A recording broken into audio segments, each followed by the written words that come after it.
আসসালামু আলাইকুম শিক্ষার্থী বন্ধুরা, সবাইকে স্বাগত জানাচ্ছি হিসাব বিজ্ঞানের নতুন আরও একটি ক্লাসে। আমরা আজকের এই ক্লাসে আলোচনা করব তোমাদের সকলের খুবই প্রিয় একটা অধ্যায়, আমাদের নবম দশম শ্রেণীর হিসাব বিজ্ঞান বইয়ের দশম অধ্যায় আর্থিক বিবরণী নামে যে অধ্যায়টি রয়েছে সেই অধ্যায়ের 2 নম্বর সৃজনশীল প্রশ্নটি। আমরা একটু 2 নম্বর সৃজনশীল প্রশ্ন দেখব। কি বলা আছে নিম্নোক্ত তথ্যাদির অবলম্বন করে আহমেদ ব্রাদার্সের 2025 সালের 31শে ডিসেম্বর সমাপ্ত বছরের বিশদ আয় বিবরণী, মালিকানা সত্ত্বের পরিবর্তন বিবরণী এবং উক্ত তারিখের আর্থিক অবস্থার বিবরণী তৈরি করো। খেয়াল করে দেখো, আমাদের হিসাব বিজ্ঞানের এখন কিন্তু প্রশ্নের প্যাটার্ন চেঞ্জ হয়ে গেছে। অর্থাৎ আগে যেমন 2টা সৃজনশীল আসতো 10, 10, 20 নম্বরের এবং রিকোয়ারমেন্ট যে কোনো কিছুই হইতে পারতো। তবে এখন থেকে আমাদের দশম অধ্যায় প্রশ্নগুলো ফিক্স থাকবে। বিশদ আয় বিবরণী করতে বলবে, মালিকানা সত্ত্বের পরিবর্তন বিবরণী করতে বলবে এবং আর্থিক অবস্থার বিবরণী করতে বলবে।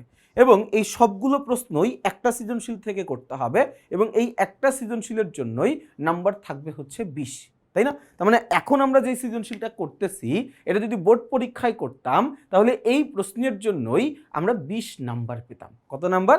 20 নাম্বার পেতাম। আচ্ছা, একটু পড়ি, দেখো কি বলা আছে।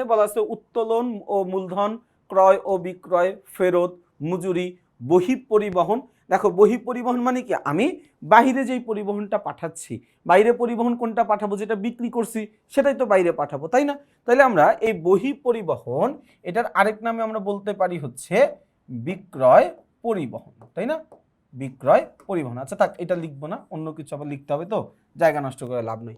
বিক্রয় পরিবহন। বিজ্ঞাপন, আয়কর ও অতিরিক্ত মূলধন, শিক্ষানবিশ ভাতা ও সেলামি, প্রাপ্য হিসাব ও প্রদেয় হিসাব, 10% ব্যাংক ঋণ 1/7/2025। তারপরে বলা আছে হচ্ছে আমার 8% বিনিয়োগ, প্রারম্ভিক মজুত পণ্য, ভূমি ও দালান কোঠা, আসবাবপত্র। তারপরে বলা আছে 10 মাসের বেতন, 10 মাসে 30,000 টাকা, তাই না?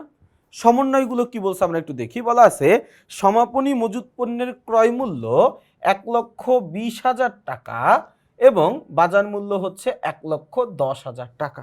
ভাইয়া এইখানে আমরা একটু খেয়াল করে দেখি, সমাপনী মজুত পণ্যটা আমরা হিসাব করি রক্ষণশীলতার নীতি অনুযায়ী এবং রক্ষণশীলতার নীতি আমাদেরকে বলে যে সমাপনী মজুত পণ্যের ক্রয় মূল্য এবং বাজার মূল্যের মধ্যে যেই দামটা কম আমাদেরকে সবসময় ওই দামটা গ্রহণ করতে হবে।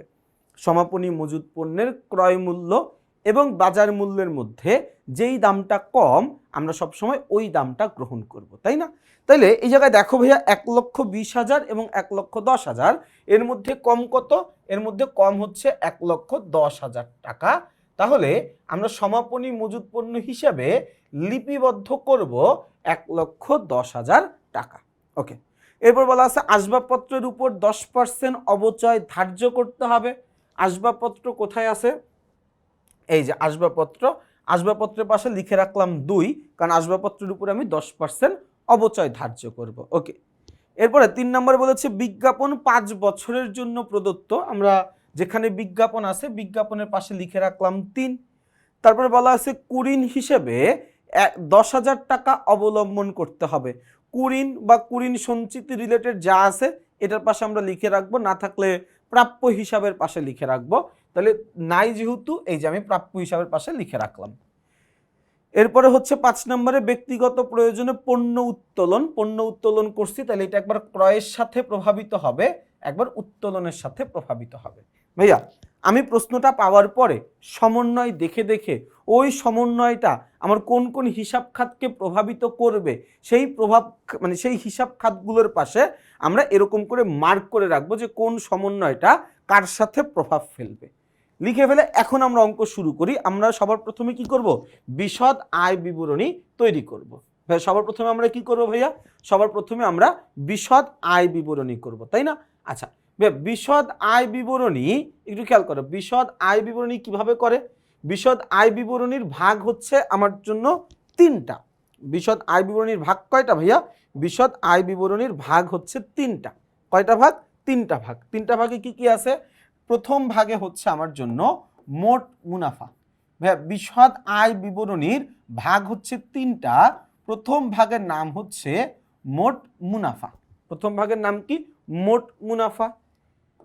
দ্বিতীয় ভাগের নাম হচ্ছে পরিচালন মুনাফা, পরিচালন মুনাফা, এবং 3 নম্বর ভাগের নাম হচ্ছে নিট মুনাফা, নিট মুনাফা। আমরা এই বিশদ আয় বিবরণী যখন করব, এই 3টা ভাগে আমরা আসলে বিশদ আয় বিবরণীটা করে থাকি। কি কি? মোট মুনাফা, পরিচালন মুনাফা, আর হচ্ছে নিট মুনাফা। আচ্ছা, মোট মুনাফা বের করার সূত্র হচ্ছে নিট বিক্রয় মাইনাস বিক্রিত পণ্যের ব্যয়, নিট বিক্রয় মাইনাস বিক্রিত পণ্যের ব্যয়। নিট বিক্রয় থেকে আমি বিক্রিত পণ্যের ব্যয় বাদ দিব, তাহলে আমার চলে আসবে কি? মোট মুনাফা। আচ্ছা, মোট মুনাফা থেকে পরিচালন মুনাফা বের করার সূত্র হচ্ছে মোট মুনাফা থেকে আমরা বাদ দিব পরিচালন ব্যয়, পরিচালন ব্যয়। ভাইয়া, আমি যদি মোট মুনাফা থেকে পরিচালন ব্যয়ের পরিমাণ বাদ দিয়ে দেই, তাহলে আমার আসবে হচ্ছে পরিচালন মুনাফা। পরিচালন মুনাফা থেকে নিট মুনাফা বের করব কিভাবে? পরিচালন মুনাফা এটার সাথে যোগ করব অন্যান্য আয়, এবং বিয়োগ করে দিব অন্যান্য ব্যয়, ভাইয়া যোগ করে দিব অন্যান্য আয়, বাদ দিয়ে দিব অন্যান্য ব্যয়, তাই না? আরেকবার একটু খেয়াল করে দেখো, একটা সূত্রের সাথে কিন্তু আরেকটা রিলেটেড, একটা সূত্রের সাথে কিন্তু আরেকটা সূত্র সম্পর্কিত। অর্থাৎ আমি যদি একটা না পারি, আমি কিন্তু পরেরটা পারবো না। তার মানে মোট মুনাফা যদি আমি সঠিকভাবে নির্ণয় করতে না পারি, তাহলে পরিচালন মুনাফা নির্ণয় করাটা ভুল হয়ে যাবে। আবার আমি যদি পরিচালন মুনাফাটা সঠিকভাবে নির্ণয় করতে না পারি, তাহলে আমার জন্য নিট মুনাফা নির্ণয় করাটা ভুল হয়ে যাবে। এই জন্য আমাদেরকে কি করা লাগবে? 3টা অঙ্কই খুব সিরিয়ালি এবং খুব সুন্দরভাবে করে ফেলতে হবে। মোট মুনাফা বের করব কিভাবে? নিট বিক্রয় থেকে বাদ দিয়ে দিব বিক্রিত পণ্যের ব্যয়। পরিচালন মুনাফা বের করব কেমনে? মোট মুনাফা থেকে পরিচালন ব্যয় বাদ দিব। নিট মুনাফা বের করব কিভাবে? পরিচালন মুনাফার সাথে যোগ করব অন্যান্য আয়, বাদ দিয়ে দিব অন্যান্য ব্যয়। এতটুকু একটু মাথায় রাখবো আমরা। আচ্ছা, তো এখন প্রথম ধাপটা তাহলে কি? মোট মুনাফা বের করা। মোট মুনাফা বের করার জন্য আমার 2টা ইনফরমেশন দরকার। নাম্বার 1 নিট বিক্রয়, নাম্বার 2 বিক্রিত পণ্যের ব্যয়। ভাইয়া, নিট বিক্রয় এটা বের করার সূত্র হচ্ছে বিক্রয় যোগ অলিখিত বিক্রয় বাদ বিক্রয় ফেরত বাদ বিক্রয় বাট্টা বাদ মুনাফাবিহীন বিক্রয়। আবারও বলছি, নিট বিক্রয় বের করার সূত্র হচ্ছে বিক্রয় যোগ অলিখিত বিক্রয় বাদ বিক্রয় ফেরত বাদ বিক্রয় বাট্টা বাদ মুনাফাবিহীন বিক্রয়। তাহলে আগে আমার বিক্রয়টা বের করা দরকার। এই যে দেখো ভাইয়া, আমি একটা পাইলাম বিক্রয়, ক্রয় ও বিক্রয়। তাহলে বিক্রয় যেহেতু পরে আছে, বিক্রয়ের টাকাটাও পরে থাকবে। বিক্রয় থেকে বাদ দিয়ে দিতে হবে বাদ বিক্রয় ফেরত। এই যে দেখো ফেরত দেওয়া আছে। বিক্রয় যদি ক্রেডিট হয়, তাহলে বিক্রয় ফেরত হচ্ছে ডেবিট। কত টাকা? 25,000 টাকা। তাহলে বিক্রয় থেকে আমি বাদ দিয়ে দিব বিক্রয় ফেরতের পরিমাণ। এই যে দেখো ভাইয়া, আমি ছকের মধ্যে লিখলাম বিক্রয় মাইনাস বিক্রয় ফেরত। 5 লক্ষ টাকা থেকে বাদ দিই 5,50,000, এই জায়গা থেকে বাদ দিব 25,000, তাহলে থাকবে 5,25,000। নিট বিক্রয় বের করার যে বাকি উপাদানগুলো আছে, বিক্রয় ফেরত তো বাদ দিলাম, বিক্রয় বাট্টা, অলিখিত বিক্রয়, মুনাফাবিহীন বিক্রয়, এগুলো দেখো কোনো কিছু আমার প্রশ্নে দেওয়া নাই, কোনো কিছুই আমার প্রশ্নে দেওয়া নাই। যেহেতু দেওয়া নাই, তাহলে আমি তো আর কোনো জায়গা থেকে নিয়ে আসতে পারতেছি না। দেওয়া নাই মানে আমি লিখবো না, তো আমি ওই জিনিসগুলো লিখবো না। তাহলে আমি এই যে যেটা বের করলাম 5,25,000 টাকা, এটাই আমার জন্য এখন কি হয়ে যাবে? নিট বিক্রয়। আচ্ছা, তাহলে নিট বিক্রয় পর্যন্ত বের করলাম। নিট বিক্রয় থেকে বাদ দিতে হবে কি? বিক্রিত পণ্যের ব্যয়। তার মানে এখন আমার বিক্রিত পণ্যের ব্যয়টা জানা দরকার। বিক্রিত পণ্যের ব্যয়, এটা সূত্র হচ্ছে প্রারম্ভিক মজুদ পণ্য যোগ নিট ক্রয় যোগ সকল প্রকার প্রত্যক্ষ খরচ বাদ সমাপনী মজুদ পণ্য। যদি আমি প্রারম্ভিক মজুদ পণ্যের সাথে নিট ক্রয় যোগ করতে পারি, সকল ধরনের প্রত্যক্ষ খরচগুলো যোগ করতে পারি এবং সমাপনী মজুদ পণ্যটা বাদ দিয়ে দিতে পারি, তাহলে যেটা আসবে সেটার নামই হচ্ছে বিক্রিত পণ্যের ব্যয়। তাইলে আমার প্রশ্নের যেই উপাদানগুলো আছে, এই জায়গা থেকে দেখা লাগবে কি কি আমার বিক্রিত পণ্যের ব্যয়ের মধ্যে আসবে। যেমন আমি এই জায়গায় দেখতেছি আমার 12 নম্বর লেনদেনের মধ্যে দেখো ভাই, প্রারম্ভিক মজুদ পণ্য দেওয়া আছে। প্রারম্ভিক মজুদ পণ্য দেওয়া আছে কত টাকা? প্রারম্ভিক মজুদ পণ্য দেওয়া আছে 1 লক্ষ টাকা। তো প্রথম কাজ আমি প্রারম্ভিক মজুদ পণ্যটা লিখে নিলাম। এই যে দেখো প্রারম্ভিক মজুদ পণ্য কত টাকা, এই যে একদম 1 লক্ষ টাকা। প্রারম্ভিক মজুদ পণ্যের সাথে যোগ করতে হবে কি, যোগ করতে হবে হচ্ছে নিট ক্রয়। ভাইয়া প্রারম্ভিক মজুদ পণ্যের সাথে আমরা কি যোগ করব, যোগ করব হচ্ছে নিট ক্রয়। আচ্ছা, নিট ক্রয় এটা বের করার সূত্রটা কি, এটা বের করার সূত্র হচ্ছে ক্রয় যোগ অলিখিত ক্রয় বাদ ক্রয় ফেরত বাদ ক্রয় বাট্টা বাদ হচ্ছে বিনামূল্যে পণ্য বিতরণ বাদ হচ্ছে পণ্য উত্তোলন বাদ হচ্ছে মুনাফাবিহীন বিক্রয়। তাহলে এই সূত্রটা অ্যাপ্লাই করলে আমরা নিট ক্রয় পাবো। আরেকবার একটু খেয়াল করে দেখো, নিট ক্রয় এটা বের করার সূত্র হচ্ছে ক্রয়, ক্রয়ের সাথে আমরা যোগ করে দিব যোগ অলিখিত ক্রয়, ক্রয়ের সাথে আমরা যোগ করে দিব কি অলিখিত ক্রয়, বাদ দিয়ে দিব হচ্ছে কি ক্রয় ফেরত, এই বাদ দিয়ে দিব কি, বাদ দিয়ে দিব হচ্ছে ক্রয় ফেরত, বাদ দিয়ে দিব হচ্ছে ক্রয় বাট্টা, বাদ দিয়ে দিব হচ্ছে বিনামূল্যে পণ্য বিতরণ, বিনামূল্যে পণ্য বিতরণ, বাদ দিয়ে দিব হচ্ছে পণ্য উত্তোলন, পণ্য উত্তোলন, এবং বাদ দিয়ে দিব হচ্ছে কি মুনাফাবিহীন বিক্রয়, মুনাফাবিহীন বিক্রয়। এই সবগুলা জিনিস যখন আমি যোগ বিয়োগ করে ফেলবো তখন আমি যেটা পাবো সেটার নাম হচ্ছে নিট ক্রয়, সেটার নাম হচ্ছে কি নিট ক্রয়। তাহলে আমরা একটু দেখি আমার কি কি দেওয়া আছে। সবার প্রথমেই আমার প্রশ্নে ক্রয় দেওয়া আছে কত টাকা, 3 লক্ষ টাকা। তাহলে আমি ক্রয়ের পরিমাণটা আগে লিখে নিই। এই সবার প্রথম কি ক্রয় দেওয়া আছে, এই যে ক্রয় লিখে নিলাম কত টাকা, 3 লক্ষ টাকা। ভালো কথা, ক্রয়ের সাথে আমার সূত্র অনুযায়ী যোগ করতে হবে ক্রয় ফেরত, ক্রয়ের সাথে সূত্র অনুযায়ী যোগ করতে হবে ক্রয় ফেরত, ক্রয়ের সাথে সূত্র অনুযায়ী যোগ করতে হবে ক্রয় ফেরত, যোগ করতে হবে কি অলিখিত ক্রয়, এই ক্রয়ের সাথে সূত্র অনুযায়ী যোগ করতে হবে কি অলিখিত ক্রয়। তা আমার প্রশ্নে কি অলিখিত ক্রয় দেওয়া আছে, আমার প্রশ্নে অলিখিত ক্রয় দেওয়া নাই। ভালো কথা, যেটা নাই সেটা নাই। অলিখিত ক্রয়ের পরে আমার বাদ দিতে হবে ক্রয় ফেরত। আমার প্রশ্নে কি ক্রয় ফেরত আছে, হ্যাঁ এই যে দেখো বলা আছে ফেরত। ক্রয় যদি ডেবিট হয় তাহলে ক্রয় ফেরত কি হবে, ক্রয় ফেরত ক্রেডিট হবে।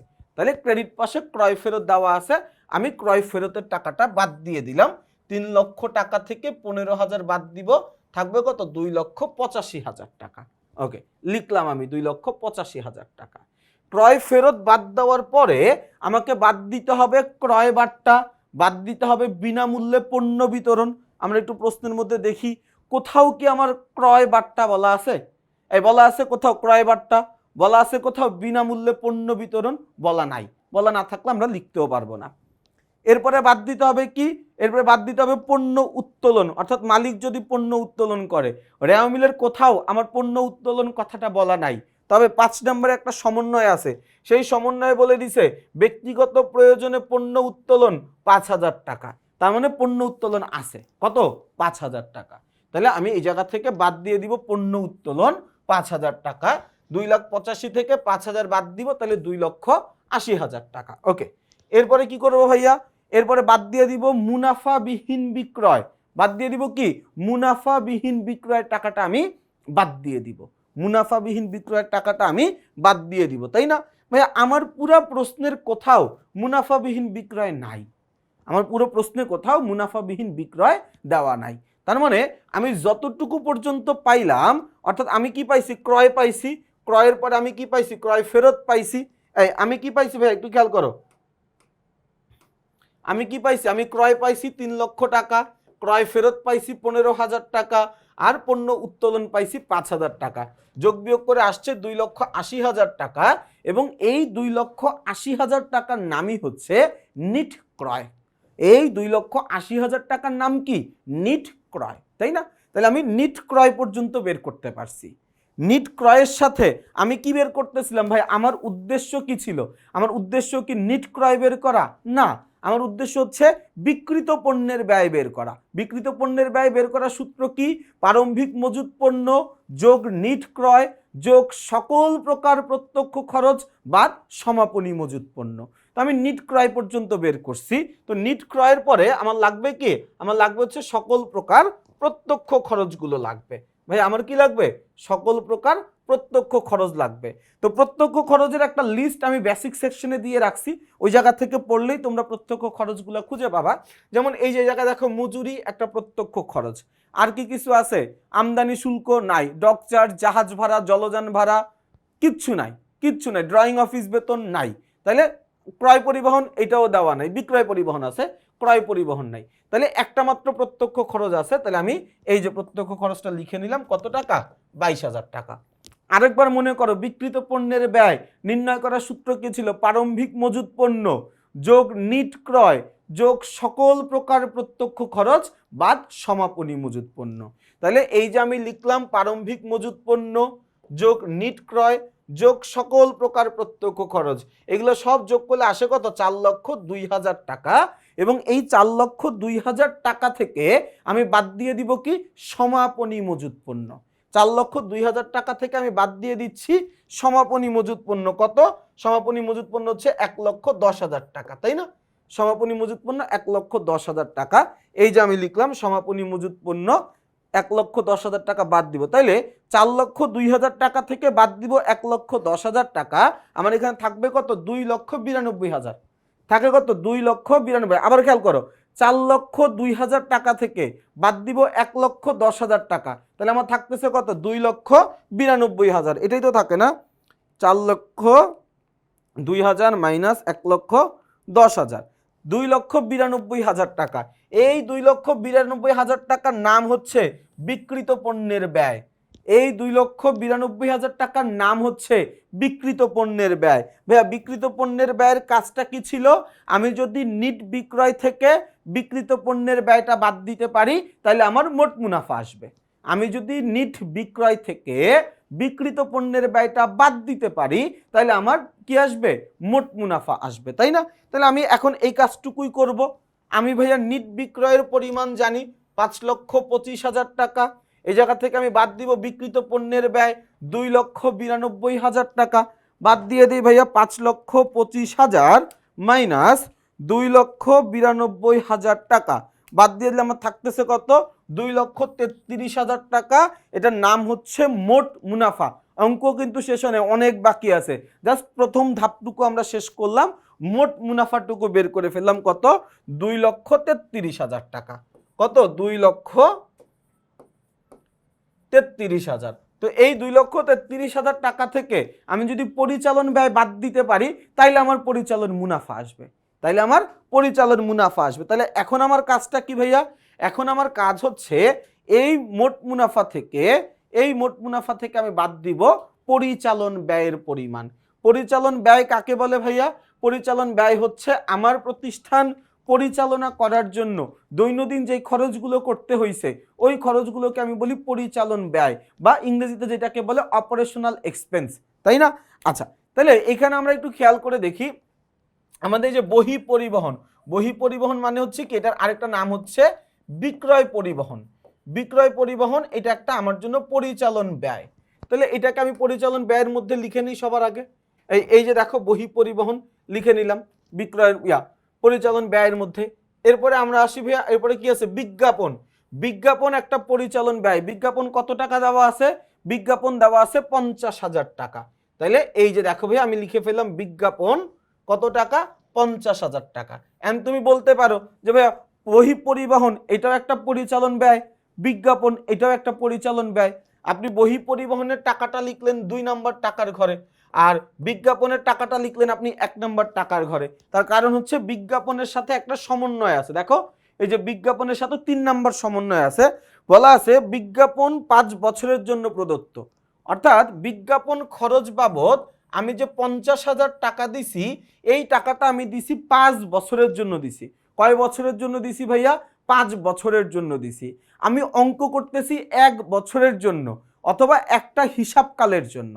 তাহলে ভাই আমি 1 বছরের জন্য হিসাব করতেছি, টাকা দিছি 5 বছরের, আমার 5 বছরের দরকার আছে, দরকার নাই। আমার দরকার 1 বছরের, বাকি 4 বছরের আমার জন্য কি অগ্রিম, বাকি 4 বছরের টাকা আমার জন্য অগ্রিম, ওইটা আমার জন্য ব্যয় না।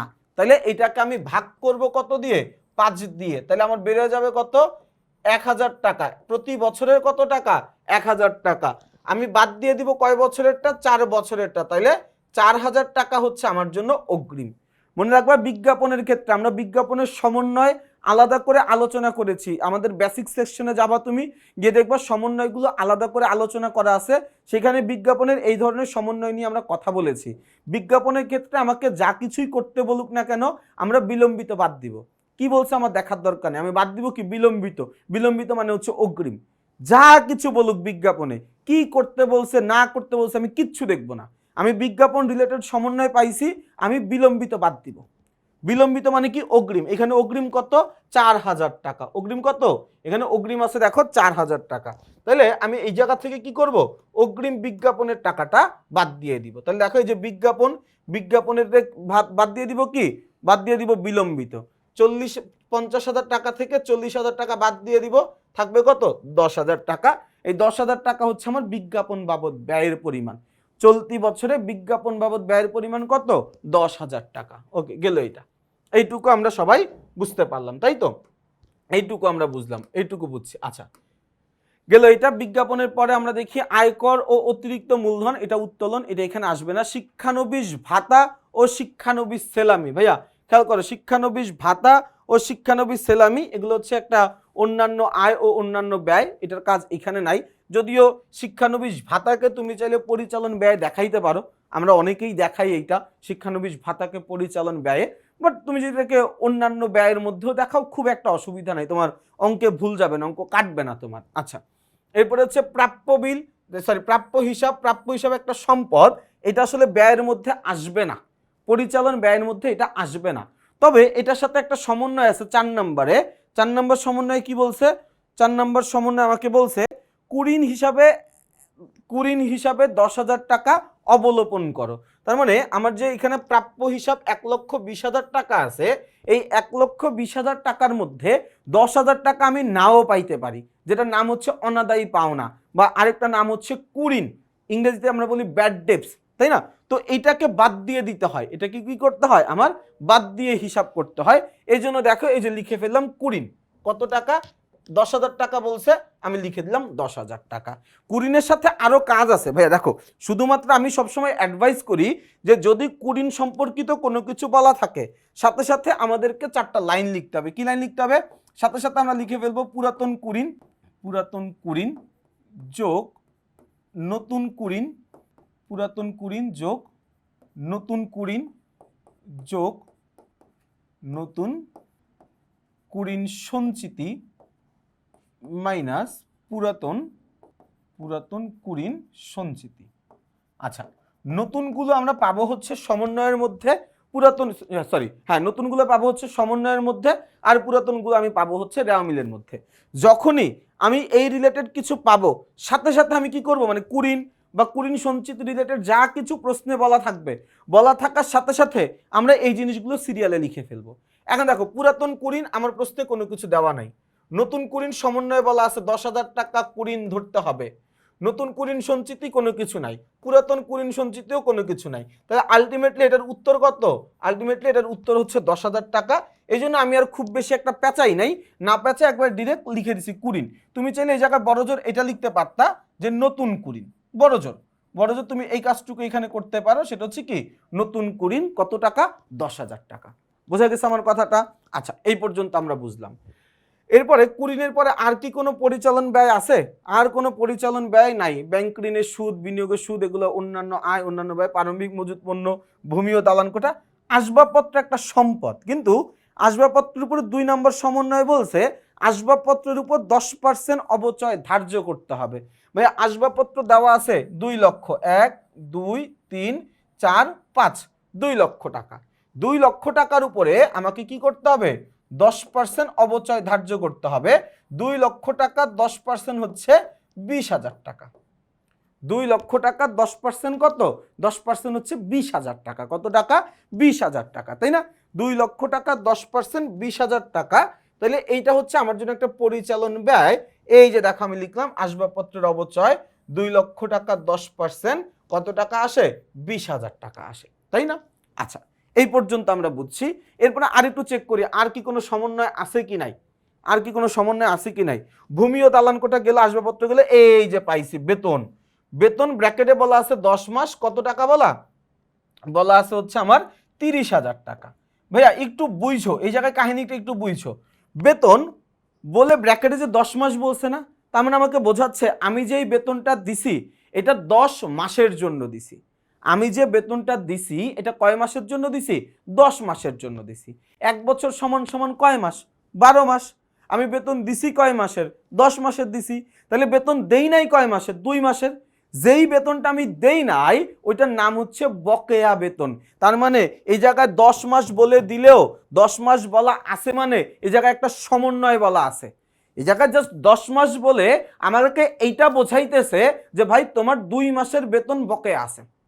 এখানে 10 মাস বলে দিয়ে আমাকে কি বোঝাচ্ছে যে ভাই তোমার যে মোট বেতন 12 মাসের মধ্যে 10 মাসের বেতন আমি দিছি 3,000 টাকা, সরি 30,000 টাকা, এখনো তোমার আরো 2 মাসের বেতন বকেয়া আছে। তাহলে সেই 2 মাসের বেতনটা কত? আমি যদি এটাকে সিম্পলি 10 দিয়ে ভাগ করি তাহলে কি 1 মাসের টাকা বের হবে। 10 দিয়ে ভাগ করলে 1 মাসের টাকা বের হয় 3,000 টাকা। আচ্ছা, আমার লাগবে কয় মাসের? 2 মাসের। তাহলে এটাকে 2 দিয়ে গুণ করে দিব, তাহলে আসবে কত? 6,000 টাকা। আমার আসবে কত? আসবে হচ্ছে 6,000 টাকা। এই 6,000 টাকা হচ্ছে আমার বকেয়া বেতন। এই 6,000 টাকা কি আমার বকেয়া বেতন। তাহলে এই যে দেখো প্রথমে লিখলাম বেতন 30,000 টাকা যোগ বকেয়া বেতন 6,000 টাকা। 30,000 আর 6,000 যোগ করলে কত? 36,000 টাকা। 30,000 আর 6,000 টাকা যোগ করলে কত? 30,000 টাকা, তাই না? আচ্ছা, তাহলে এখন আমি সবগুলো পরিচালন ব্যয় যোগ করব। 36,000 টাকা, 18,000 টাকা, 10,000 টাকা, 10,000 টাকা, 20,000 টাকা, এই সবগুলো পরিচালন ব্যয় যোগ করলে আমার আসবে কত? 94,000 টাকা। কত আসবে? 94,000 টাকা আসবে, তাই না? আচ্ছা, তাহলে মোট মুনাফা থেকে পরিচালন ব্যয় যদি বাদ দিয়ে দেই তাহলেই তো আমার কি বের হয়? পরিচালন মুনাফা বের হয়। তাহলে আমার মোট মুনাফা ছিল 2,33,000। এই 2,33,000 টাকা থেকে, এই 2,33,000 টাকা থেকে আমি বাদ দিয়ে দিব পরিচালন ব্যয় কত টাকা? 94,000 টাকা। বাদ দিয়ে দিব কত? 94,000 টাকা। বাদ দিলে আমার থাকতেছে কত? 1,39,000 টাকা, যেটার নাম হচ্ছে পরিচালন মুনাফা। যেটার নাম কি? পরিচালন মুনাফা। এই পর্যন্ত কি বুঝাইতে পারছি ভাইয়া? পরিচালন মুনাফা পর্যন্ত কি বুঝছি কিনা আমাকে বইল। ওকে, পরিচালন মুনাফা বুঝলাম। এরপরে সূত্রটা কি আমাদের? এরপরে সূত্র হচ্ছে এই পরিচালন মুনাফার সাথে যোগ করতে হবে অন্যান্য আয়, বাদ দিয়ে দিতে হবে অন্যান্য ব্যয়। পরিচালন মুনাফার সাথে আমি যোগ করব কি? অন্যান্য আয়ের পরিমাণ, বাদ দিয়ে দিব কি? অন্যান্য ব্যয়ের পরিমাণ। ভালো কথা, অন্যান্য আয় যোগ করব, অন্যান্য ব্যয় বিয়োগ করব। প্রশ্নের মধ্যে ফিরে আসি। অন্যান্য আয় ব্যয় দেখো ভাইয়া কি কি দেওয়া আছে? অন্যান্য আয় ব্যয় এই যে দেখো শিক্ষানবিশ ভাতা। ভাইয়া একটু খেয়াল করো, একটু খেয়াল করো, এই যে দেখো শিক্ষানবিশ ভাতা এটা একটা অন্যান্য ব্যয়, শিক্ষানবিশ সেলামি এটা একটা অন্যান্য আয়। কত টাকা? 40,000 আর 30,000। শিক্ষানবিশ ভাতা, এই যে শিক্ষানবিশ ভাতা এটা একটা অন্যান্য ব্যয় 30,000 টাকা লিখে ফেললাম। শিক্ষানবিশ সেলামি এটা একটা অন্যান্য আয়, অন্যান্য আয় 30,000 টাকা। শিক্ষানবিশ ভাতা অন্যান্য ব্যয় 40,000 টাকা। দুইটা একসাথে লিখে ফেললাম, পাইছি, লিখে ফেলছি। হ্যাঁ, এরপরেরটাই আমরা যাই। এরপরে কি বলা আছে ভাইয়া দেখি?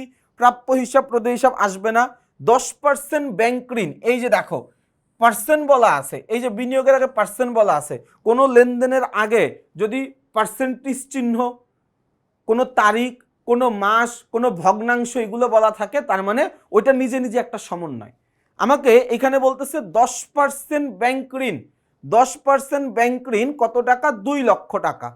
এন্ড আমাকে তো সরাসরি বলতে পারতো ব্যাংক ঋণ 2 লক্ষ টাকা, এটা তো আমাকে বলে নাই। আমার কেন বললো 10% ব্যাংক ঋণ? তার কারণ আমাকে বোঝাচ্ছে যে এই ব্যাংক ঋণের উপরে 10% সুদ দেওয়া লাগবে। এই 10% দিয়ে দেওয়া মানে আমাকে এইটা বোঝাচ্ছে যে বাবা তোমার এই 10% ব্যাংক ঋণ মানে হচ্ছে তুমি যত টাকা ব্যাংক ঋণ নিছো সেই ব্যাংক ঋণের উপরে তোমাকে 10% সুদ দিতে হবে। আসো সুদ দিয়ে দেই 10%। আমি ব্যাংক ঋণ নিছি কত? 2 লক্ষ টাকা। তাইলে 1, 2, 3, 4, 5, এটার উপরে কত পার্সেন্ট সুদ? 10% সুদ। এটার উপর 10% করলে আসবে কত? 2,10% 20,000 টাকা। ওকে, 2,10% 20,000 টাকা। ঝামেলা এই জায়গায় শেষ হয়ে যাওয়ার কথা ছিল, ঝামেলা এই জায়গায় শেষ হয়ে যাওয়ার কথা ছিল। কিন্তু যদি ঝামেলা শেষ হয়ে যায় তাহলে এটা আর্থিক বিবরণী কেমনে হইল? ও তো ঝামেলা করবেই, তাই না? কি বললো? আবার বলে দিল 1/7/2025। 1/7/2025 মানে বোঝাচ্ছে জুলাই মাসের 1 তারিখ, 2025 সালের জুলাই মাসের 1 তারিখ। মানে তারিখটা দেওয়ার মানেটা কি? তারিখটা দিয়ে বোঝাচ্ছে আমি ব্যাংক ঋণটা কবে নিছি। ব্যাংক ঋণ নিছি কবে? জুলাই মাসের 1 তারিখ, 2025 সালের জুলাই মাসের 1 তারিখে। আমার অঙ্ক শেষ হয়ে যাচ্ছে 31শে ডিসেম্বর 2025। তার মানে অঙ্ক শেষ হওয়ার আগে, হিসাবকাল শেষ হয়ে যাওয়ার আগে এই ব্যাংক ঋণ ব্যবহার করছি 2025 সালের July, August, September, October, November, December. খেয়াল করো, আমি ব্যাংক ঋণটা নিছি কি মাসে? 2025 সালের জুলাই মাসের 1 তারিখে। তাহলে আমি ব্যাংক ঋণটা ব্যবহার করতে পারছি 2025 সালের জুলাই মাস, 2025 সালের আগস্ট, 2025 সালের সেপ্টেম্বর, 2025 সালের অক্টোবর, 2025 সালের নভেম্বর, 2025 সালের ডিসেম্বর। তার মানে এই ব্যাংক ঋণটা আমি ব্যবহার করতে পারছি হুদা 6 মাস। কয় মাস? 6 মাস ব্যবহার করতে পারছি। ভালো কথা, 6 মাস ব্যবহার করছি। ঝামেলা হচ্ছে যখনই আমি কোনো কিছুর উপরে পার্সেন্টেজ বা শতকরা চিহ্ন ব্যবহার করি, যেই অ্যামাউন্টটা বের হয় সেটা বের হয় 1 বছরের জন্য, মানে 12 মাসের জন্য বের হয়। তাহলে এই যে আমার 20,000 টাকা আসছে, এটা মূলত বের হইছে 12 মাসের জন্য। আমার লাগবে কয় মাসের? 6 মাসের লাগবে। আমার লাগবে কয় মাসের? 6 মাসের লাগবে। তাইলে তুমি যদি এই 20,000কে 12 দিয়ে ভাগ দাও এবং যদি 6 দিয়ে গুণ দাও, ক্যালকুলেটরে করে দেখো, তোমার আসবে হচ্ছে 10,000 টাকা। 10,000 টাকা। তার মানে ব্যাংক ঋণের সুদ 10,000 টাকা, এবং ব্যাংক ঋণের সুদ একটা অন্যান্য ব্যয়, তো এটাকে আমি অন্যান্য ব্যয়ের পাশে লিখে দিব। এই ব্যাংক ঋণের সুদ এটা একটা অন্যান্য ব্যয়। তাহলে এই যে দেখো কই গেল অন্যান্য ব্যয়, এই যে অন্যান্য ব্যয় কত টাকা? 10,000 টাকা। কেমনে আসছে 10,000 টাকা? বুঝছি আমরা। এই 10,000 টাকা আসছে কেমনে? 2 লক্ষ টাকা, 1 2 3 4, 1 2 3 4, হ্যাঁ 5, 2 লক্ষ টাকার উপরে আমি 10% করছি। 10% করার পরে যেটা আসছে ওইটার আমি 12 দিয়ে ভাগ করছি, এরপরে যেটা আসছে ওটার আমি 6 দিয়ে গুণ করছি, এরপরে গিয়ে 10,000 টাকা আসছে। এরপরে গিয়ে আমার 10,000 টাকা আসছে। বোঝা গেছে আমার কথাটা? আচ্ছা, এরপরে আমরা যাব। এরপরে কি বলা আছে ভাইয়া? এরপরে কি বলা আছে আমরা একটু দেখি।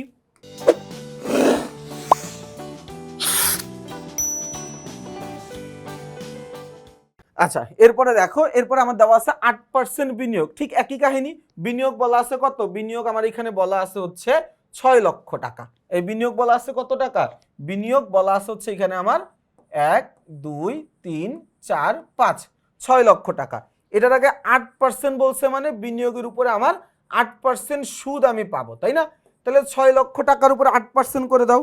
1 2 3 4 5 ইন্টু 8% করলে কত আসবে? করলে আসবে হচ্ছে এখানে 48,000 টাকা। কত টাকা? 48,000 টাকা। বিনিয়োগের সুদ একটা আয়, তো এটাকে আমি আয়ের পাশে লিখে দিব।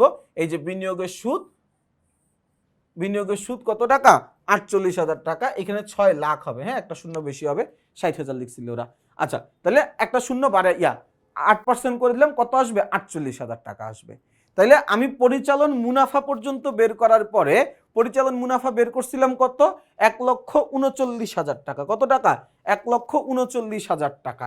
1,39,000 টাকা পরিচালন মুনাফা। এই পরিচালন মুনাফার সাথে আমি যোগ করব অন্যান্য আয়ের পরিমাণ, আমি বাদ দিয়ে দিব অন্যান্য ব্যয়ের পরিমাণ। অন্যান্য আয় যোগ অন্যান্য ব্যয় বিয়োগ। তাহলে 1,39,000 টাকার সাথে অন্যান্য আয় 78,000 টাকা যোগ করব। 1,39,000 টাকার সাথে আমি অন্যান্য আয় কত টাকা? 78,000 টাকা যোগ করব। তাহলে আসবে কত? 2,17,000 টাকা। আসবে কত? 2,17,000 টাকা। ভালো কথা, 2,17,000। বাদ দিব কি? অন্যান্য ব্যয়। অন্যান্য ব্যয় হচ্ছে মোট 50,000 টাকা। 2,17,000 টাকা থেকে 50,000 টাকা বাদ দিব। 2,17,000 টাকা থেকে আমি বাদ দিয়ে দিব কি? 50,000 টাকা বাদ দিব। তাহলে আমার আসবে কত? আমার আসবে হচ্ছে 1,67,000 টাকা। যেহেতু অ্যামাউন্টটা পজিটিভ আসছে, তার মানে এটা আমার জন্য নিট মুনাফা, এটা আমার জন্য নিট মুনাফা। আমার কথাটাকে আমি বুঝাইতে পারছি ভাইয়া? তাইলে একদম মানে নিট বিক্রয় থেকে আমরা যে নিট মুনাফা বের করলাম, আমি আশা করতেছি এই প্রক্রিয়াটা আমরা সবাই বুঝতে পারছি। আমাদের প্রশ্নের উত্তর কিন্তু শেষ হয় নাই, আবারও বলছি আমাদের এই একটা সৃজনশীলে 20 নাম্বার থাকবে, তো 20 নাম্বারের মতোই পরিশ্রম আমাদেরকে করতে হবে। আমরা এখন একটা ধাপ শেষ করতে পারছি, যেই ধাপটার নাম কি? যে ধাপটার নাম হচ্ছে মোট নিট মুনাফা বা বিশদ আয় বিবরণীটুকু আমরা শেষ করছি। এইখানেই আমাকে আরো 2টা অঙ্ক করতে হবে, একটা হচ্ছে মালিকানা সত্ত্বের পরিবর্তন বিবরণী, আর একটা হচ্ছে কি আর্থিক অবস্থার বিবরণী। আচ্ছা, তো আমরা বিশদ আয় বিবরণী পুরোটা করে ফেললাম, তাই না? আচ্ছা, এখন আমাদের কাজ কি? এখন আমাদের কাজ হচ্ছে এই জায়গা থেকেই মালিকানা সত্ত্ব পরিবর্তন বিবরণীটা তৈরি করা। আচ্ছা, মালিকানা সত্ত্ব পরিবর্তন বিবরণীটা কি? আমার বছরের শুরুতে মালিক আমার ব্যবসায় একটা নির্দিষ্ট পরিমাণের টাকা মূলধন হিসেবে বিনিয়োগ করেন। আমি সারা বছর ব্যবসায় পরিচালনা করতে গিয়ে মালিকের আরও কিছু মূলধনের প্রয়োজন পড়ে, মালিক আমার ব্যবসায় আরও কিছু মূলধন দেয়, যেটাকে আমি বলি অতিরিক্ত মূলধন। মালিক আবার নিজের প্রয়োজনে আমার ব্যবসায় থেকে বিভিন্ন পণ্যদ্রব্য, নগদ টাকা, এই জিনিসগুলো নিয়ে যায়। আমি নিজেও মাঝে মাঝে খুশি হয়ে মালিকের জন্য কিছু খরচ করি, মালিকের আয় করার টাকা দিয়ে দেই, মালিকের ছেলের স্কুলের বেতন দিয়ে দেই, মালিকের বউয়ের জন্য গহনা কিনে দেই। তো এগুলোও কিন্তু মালিকের জন্য এক প্রকারের উত্তোলন। আবার আমার ব্যবসায়টা সারা বছর পরিচালনা করার ফলে ব্যবসায় একটা লাভ বা ক্ষতি হয়, যেই টাকাটার উপরে শুধুমাত্র মালিকেরই অধিকার থাকে। তাহলে ওই যে বছরের শুরুতে মালিক মূলধন দেওয়ার পরে আরও যে বেশ কিছু ঘটনা ঘটে গেল, এই ঘটনাগুলো ঘটে যাওয়ার পরে একদম বছরের শেষে গিয়ে মালিক আসলে প্রতিষ্ঠানের কাছ থেকে পায় কত টাকা, মালিকের আসলে প্রতিষ্ঠানের উপরে অধিকার কত টাকা, এই জিনিসটা বের করাকেই আমরা বলবো হচ্ছে মালিকানা সত্ত্বের পরিবর্তন বিবরণী। ঘটনা খুব সিম্পল, সেটা হচ্ছে আমি মূলধনের সাথে অতিরিক্ত মূলধন যোগ করব, নিট মুনাফা হইলে যোগ করব, উত্তোলন বাদ দিব, যত ধরনের উত্তোলন হয়, আয়কর আছে, পণ্য উত্তোলন আছে, নগদ উত্তোলন আছে, সব কিছু আমি বাদ দিয়ে দিব। আচ্ছা, তাহলে প্রথম কথা হচ্ছে আগে আমাকে মূলধনটা বাইর করতে হবে, যে এই জায়গায় আমার মূলধনের পরিমাণ কত দেওয়া আছে, তাই না? আচ্ছা, আমরা যদি একটু দেখি, এই যে দেখো আমার মূলধন দেওয়া আছে, কত টাকা মূলধন দেওয়া? মূলধন দেওয়া আছে হচ্ছে 10 লক্ষ টাকা। এই মূলধন দেওয়া আছে কত টাকা? 10 লক্ষ টাকা। তাইলে আমার প্রথম কাজ হচ্ছে আমি মূলধনের টাকাটা লিখে নিব। ভাই আমার প্রথম কাজ কি? আমার প্রথম কাজ হচ্ছে আমি মূলধনের টাকাটা লিখে নিলাম। কত টাকা? 10 লক্ষ টাকা। ওকে ফাইন, ভালো কথা। মূলধনের সাথে আমি কি অতিরিক্ত মূলধন দিছিলাম? এই মূলধনের সাথে আমি কি অতিরিক্ত মূলধন দিছিলাম? এই যে দেখো এক চিপায় বলা আছে অতিরিক্ত মূলধন, এক চিপার মধ্যে বলা, দেখছো অতিরিক্ত মূলধন কত টাকা? 2 লক্ষ টাকা। মালিক বছরের শুরুতে একবার মূলধন দিছিল কত টাকার? 1 লাখ টাকার। 1 লাখ টাকার, হ্যাঁ, একক দশক শতক সহস্র অযুত লক্ষ, ও 10 লক্ষ টাকা। 10 লক্ষ টাকার আবার অতিরিক্ত মূলধন দিছে কত? 2 লাখ টাকা। তাহলে 10 লক্ষ আর 2 লক্ষ যোগ করলে কত হয়? 12 লক্ষ টাকা। এই যোগ করলে কত হয় ভাইয়া? যোগ করলে হয় হচ্ছে 12 লক্ষ টাকা। ভালো কথা, যোগ করে দিলাম এই পর্যন্ত 12 লক্ষ টাকা। এরপর আমি এটার সাথে যোগ করে দিব নিট মুনাফা, যেটা আমি প্রথমে বের করে আসছি। এই যোগ করে দিব কি? যোগ করে দিব হচ্ছে আমি নিট মুনাফার পরিমাণ, যেটা আমি কি করলাম কিছুক্ষণ আগেই বের করলাম। কত টাকা? 1,67,000 টাকা। যদি নিট মুনাফা না বের হয়ে নিট ক্ষতি বের হইতো তাহলে আবার বিয়োগ করে দিতাম। যেহেতু নিট মুনাফা বের হয়েছে, মুনাফা মালিকের মূলধনের পরিমাণকে বাড়ায়, এই জন্য আমি যোগ করে দিলাম। তাহলে প্রারম্ভিক মূলধন যোগ অতিরিক্ত মূলধন যোগ নিট মুনাফা, এই কয়েকটা জিনিস যোগ করার পরে আমার আসছে কত? 13,67,000 টাকা। অঙ্ক এখনো শেষ হয়নি। 13,67,000 টাকা। এই জায়গা থেকে আমি বাদ দিব উত্তোলনের পরিমাণ। উত্তোলন হইতে পারে মালিক ব্যবসায় থেকে পণ্য উত্তোলন করতে পারে, মালিক ব্যবসায় থেকে নগদ টাকা উত্তোলন করতে পারে, মালিকের জন্য ব্যবসা প্রতিষ্ঠানও কিছু খরচ করতে পারে। যেমন আমার প্রশ্নের মধ্যে দেওয়া আছে, দেখো আমার প্রশ্নের মধ্যেই দেওয়া আছে খুব সুন্দর করে, আমার প্রশ্নের মধ্যেই খুব সুন্দর করে দেখো উত্তোলন দেওয়া আছে। ভালো কথা, উত্তোলন দেওয়া আছে। আয়কর, এটাও এক প্রকারের উত্তোলন। এই আয়কর এটাও কি এক প্রকারের উত্তোলন। আয়করের ইংরেজি হচ্ছে ইনকাম ট্যাক্স, এটা মালিককে দিতে হয়, মালিকের একটা খরচ। আয়কর উত্তোলন এবং ব্যক্তিগত প্রয়োজনে পণ্য উত্তোলন, এটাও কিন্তু একটা উত্তোলন। তাহলে এই তিনটা উত্তোলনই আমি একসাথে যোগ করে দিব। তাহলে যোগ করে দিলাম নগদ উত্তোলন, পণ্য উত্তোলন, আয়কর। যোগ করলাম 20,000, 5,000, 10,000, যোগ করলে কত? 35,000 টাকা। 13,67,000 টাকা থেকে 35,000 টাকা বাদ দিলে আমার থাকবে কত?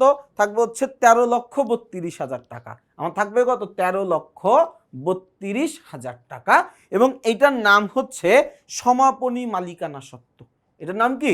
সমাপনী মালিকানা সত্ত্ব। খুবই ছোট্ট একটা অঙ্ক, এইটুকু অঙ্ক করা আমার জন্য খুব একটা কঠিন কিছু না, এটার জন্য 2 নাম্বার পাবো আমরা পরীক্ষার হলে। তো এইটুকু আমরা করে ফেললাম। এরপরের কাজ কি? আর্থিক অবস্থার বিবরণী তৈরি করা। আর্থিক অবস্থার বিবরণী কাকে বলে? আর্থিক অবস্থার বিবরণী হচ্ছে আমার প্রতিষ্ঠানের সম্পদ ও দায়ের একটা তালিকা তৈরি করা, যেখানে মোট সম্পদ এবং দায় ও মালিকানা সত্ত্বের পরিমাণ সমান হইতে হবে। যেখানে মোট সম্পদ এবং দায় ও মালিকানা সত্ত্বের পরিমাণ সমান হইতে হবে, তাই না? আচ্ছা, তাহলে আমি এখানে করলাম। সবার প্রথমে আমি সম্পত্তিগুলো লিখব। সম্পত্তির ক্ষেত্রে তোমরা চাইলে চলতি সম্পদ, দীর্ঘমেয়াদী বিনিয়োগ, স্থায়ী সম্পদ এই সিকোয়েন্সে লিখতে পারো। আবার তুমি চাইলে স্থায়ী সম্পদ, দীর্ঘমেয়াদী বিনিয়োগ, চলতি সম্পদ এই সিকোয়েন্সেও লিখতে পারো, তোমার যেমন ভাল লাগে, তোমার যেভাবে সুবিধা হয় ওইভাবে লিখো। তো আমরা আগে স্থায়ী সম্পত্তি থেকে লিখব। আমার ব্যবসায়ে বেশ কিছু স্থায়ী সম্পত্তি ছিল, তাই না? কি কি স্থায়ী সম্পত্তি ছিল? এই যে দেখো, ভূমি ও দালান কোঠা ছিল আমার ব্যবসায়ে, এটা একটা স্থায়ী সম্পদ। ভূমি ও দালান কোঠা ছিল, এটা একটা স্থায়ী সম্পদ। তাহলে এটাকে লিখে নেই, এটাকে লিখে নেই। এই যে দেখো, ভূমি ও দালান কোঠা লিখলাম। এরপরে আরেকটা স্থায়ী সম্পত্তি কি ছিল? আসবাবপত্র। আসবাবপত্র ছিল 2 লাখ, কিন্তু এটার উপরে সমন্বয় ছিল, বলছিল যে আসবাবপত্রের উপর 10% অবচয়। তো যেহেতু সমন্বয় আছে, সমন্বয়ের কাজ 2 বার করতে হয়। সমন্বয়ের একটা কাজ করছি আমি, অবচয় লিখে পরিচালন ব্যয়ের সাথে লিখছি। আরেকটা কাজ করব, আর্থিক অবস্থার বিবরণীতে সম্পত্তি থেকে বাদ দিয়ে দিব। এই যে দেখো, 2 লাখ টাকা থেকে 20,000 টাকা বাদ দিলাম, থাকবে কত? 1,80,000 টাকা। থাকবে কত? 1,80,000 টাকা। দুইটাই স্থায়ী সম্পত্তি ছিল, ভূমি ও দালান কোঠা 4,80,000, আসবাবপত্র 2 লাখ ছিল, মাঝখান থেকে 20,000 টাকা বাদ যাবে, তাহলে 1,80,000 টাকা। এই দুইটা যোগ করে দিলে আমার আসতেছে 6,60,000 টাকা। এবং এটার নাম হচ্ছে মোট স্থায়ী সম্পদ। এটার নাম কি? এটার নাম হচ্ছে মোট স্থায়ী সম্পদ। এটার নাম কি? এটার নাম হচ্ছে মোট স্থায়ী সম্পদ। লিখে ফেলছি, কোনো অসুবিধা আছে? কোনো অসুবিধা আমাদের নাই। ওকে, স্থায়ী সম্পত্তির পরে আমার ব্যবসায় বিনিয়োগ ছিল, দীর্ঘমেয়াদী বিনিয়োগ কত টাকা? ওই যে দেখো বলা আছে 8% বিনিয়োগ। কত টাকা ছিল 8% বিনিয়োগ? 6 লক্ষ টাকা। তা 8% বিনিয়োগটা আমরা লিখে দিব এখানে। এই যে 8% বিনিয়োগ কত টাকা? 6 লক্ষ টাকা। 6 লক্ষ টাকা লিখে দিছি। আচ্ছা, এরপরে লিখতে হবে কি? এরপরে লিখতে হবে চলতি সম্পদ। চলতি সম্পত্তি কি কি আছে? সবার প্রথম চলতি সম্পত্তি হিসাবে সমাপনী মজুত পণ্যটা লিখবো, না তবে এটা ভুলে যাইতে পারি আমরা। সবার আগে সমাপনী মজুত পণ্যটা লিখে নিব। এই যে দেখো লেখা আছে সমাপনী মজুত পণ্য। সমাপনী মজুত পণ্য লিখে নিলাম। এরপর এখন রেওয়া মিলে দেখবো আর কি কি চলতি সম্পত্তি আমার ব্যবসায় আছে, এটা আমরা একটু দেখে নিব। আর কি কি সম্পত্তি আছে ভাইয়া? এই যে প্রাপ্য হিসাব, এটা একটা সম্পদ, এটার সাথে 4 নম্বরের সমন্বয় ছিল। 4 নম্বর সমন্বয় বলছে কুড়িন থেকে 10,000 টাকা। কুড়িন 10,000 টাকা, তাহলে প্রাপ্য হিসাব লিখে কুড়িনের টাকা বাদ দিব। এই যে প্রাপ্য হিসাব বাদ অলিখিত কুড়িন, 1,20,000 টাকা থেকে 10,000 বাদ দিলাম, থাকবে কত? 10,000 টাকা। ওকে, এই পর্যন্ত আমরা লিখে নিছি। আর কি কোনো সম্পদ আছে? এই রেওয়া মিলের মধ্যে দেখো আর কোনো সম্পত্তির নাম নাই, এত পরিমাণে দাগাইছি খুঁজে পাওয়া কষ্টকর। আর কোনো সমন্বয় মানে আর কোনো সম্পদ এখানে নাই, রেওয়া মিলে নাই। সমন্বয়গুলো পড়ি। সমাপনী মজুত পণ্যের ক্রয় মূল্য এত, বাজার মূল্য এত। সমাপনী মজুত পণ্য এটা একটা সম্পদ, এটা আমরা লিখছি। আসবাবপত্রের উপর অবচয়, অবচয় বাদ দিছি আমরা। 5 বছরের বিজ্ঞাপন, এটা বিজ্ঞাপনের সাথে করব। কুড়িনের কাজ আমরা করছি।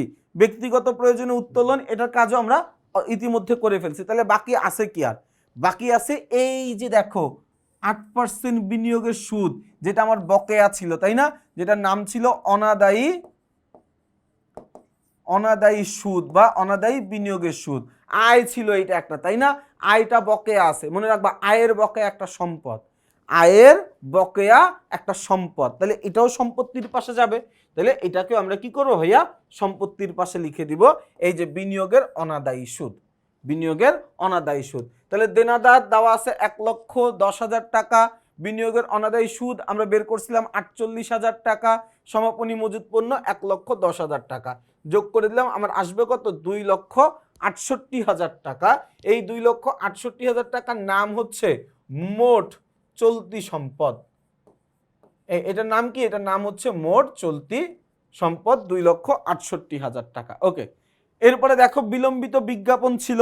বিলম্বিত বিজ্ঞাপনটাকে আমরা অনেক সময় চলতি সম্পত্তিতেই দেখাই দিতে পারি, বাট সবচেয়ে ভালো হচ্ছে এটাকে আলাদাভাবে দেখানো। এটা একটা অলিক সম্পদ বা এটা একটা ভুয়া সম্পত্তি, এটা কিন্তু আলাদা করে দেখানো ভালো। আমরা বিজ্ঞাপন বের করছিলাম, অগ্রিম ছিল 4,000 40,000 টাকা, এটা আমরা আগেই বের করে রাখছি, এটা আমরা পারি কেমনে বের করতে হয়।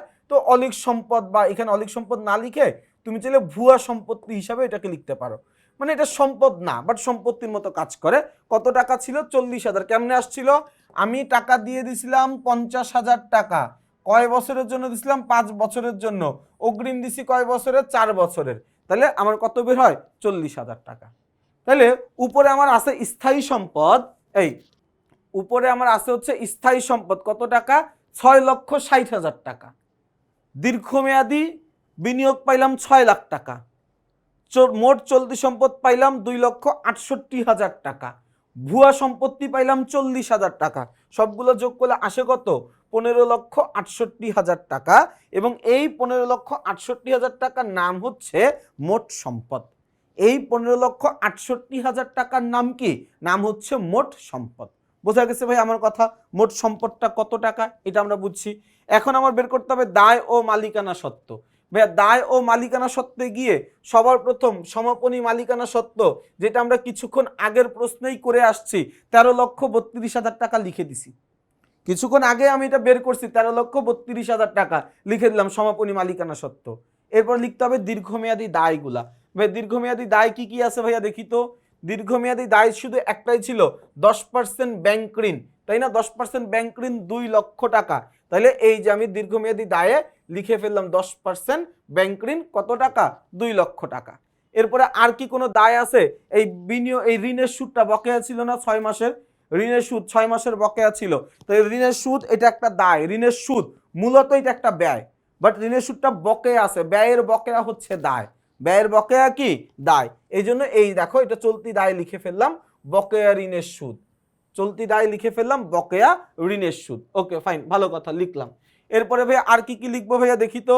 এরপরে এই যে প্রদেয় হিসাব, এটা একটা দায়, প্রদেয় হিসাব দায় কত টাকা, 20,000 টাকা। প্রদেয় হিসাব এটা একটা দায় কত টাকা, 20,000 টাকা। এই যে প্রদেয় হিসাব দায় 20,000 টাকা লিখে ফেললাম। এরপরে আর কি আছে ভাইয়া, আর কোনো কিছু নাই, তবে এই যে বেতন, বেতন 10 মাসের দিছিলাম, এখানে 2 মাসের বকেয়া ছিল, তাই না, এই 2 মাসের কি ছিল, 2 মাসের বকেয়া ছিল। তাহলে 2 মাসের বকেয়াটা আমি এখানে লিখে দিব দায়ের মধ্যে, এই যে এখানে লিখে দিলাম বকেয়া বেতনের মধ্যে, তাই না। তাইলে চলতি দায় কি কি আছে, 20,000 10,000 6,000, এগুলো সব যোগ করলাম, তাহলে আসবে কত, 36,000 টাকা। এখন একটু খেয়াল করে দেখো, সমাপনী মালিকানা সত্ত্ব 13,32,000 টাকা, দীর্ঘমেয়াদী দায় দেওয়া আছে 2 লক্ষ টাকা, স্বল্প মেয়াদী দায় বা চলতি দায় আমি বের করলাম 36,000 টাকা। এই সবগুলো যোগ করো, যোগ করলে আমার আসবে কত, 15,68,000 টাকা। তাহলে সম্পত্তি, মোট সম্পত্তিও 15,68,000 টাকা, মোট দায় ও মালিকানা সত্ত্ব 15,68,000 টাকা। যেহেতু মোট সম্পদের সাথে মোট দায় ও মালিকানা সত্ত্বের অ্যামাউন্টটা মিলে গেছে, তাহলে আমরা প্রাথমিক অবস্থায় ধরেই নিতে পারি আমরা এই পর্যন্ত যা করছি সবকিছু ঠিক করছি। এবং এর মাধ্যমেই আমাদের যে ওটাকে কি বলে, আমাদের যে একটা মহাকালের একটা যাত্রা শুরু হয়েছিল 2য় নাম্বার সৃজনশীলের, আশা করা যাচ্ছে যে আমরা 2 নাম্বার সৃজনশীল প্রশ্নটা আমরা সবাই বুঝতে পেরেছি। অনেক সময় লাগছে আমি এটাও বুঝতে পারতেছি, 20 নাম্বার, এটা তোমরা পরীক্ষার হলে তোমরা নিজেরা এই প্রশ্নের উত্তর করার জন্য সময় পাবা 42 মিনিট, মানে এই যে প্রশ্নটা আমরা সমাধান করলাম এটার জন্য তুমি পরীক্ষার হলে 42 মিনিট সময় পাবা, তুমি নিজে করবা এই জন্য। আর আমার তো নিজে করে আবার তোমাকে বোঝাইতে হয়েছে, যে কারণে কিছুটা লম্বা ক্লাস হয়ে গেছে। যারা ভালো বুঝো তারা একটু চেষ্টা করবা স্পিডটা 1.5 বা 1.75 দিয়ে করতে। আর যারা একটু কম বুঝো তারা একটু নর্মালি ক্লাসটা করে যাও, ইনশাল্লাহ একটা প্রশ্ন বুঝতে পারলে বাকি অনেকগুলো প্রশ্ন তুমি নিজে নিজেই করতে পারবা। তো সবাইকে অনেক অনেক শুভকামনা জানিয়ে আমি আমার আজকের এই ক্লাসটি এখানেই শেষ করছি। সবাই ভালো থাকবা, সুস্থ থাকবা, আমার জন্য বেশি করে দোয়া করবা। আসসালামু আলাইকুম।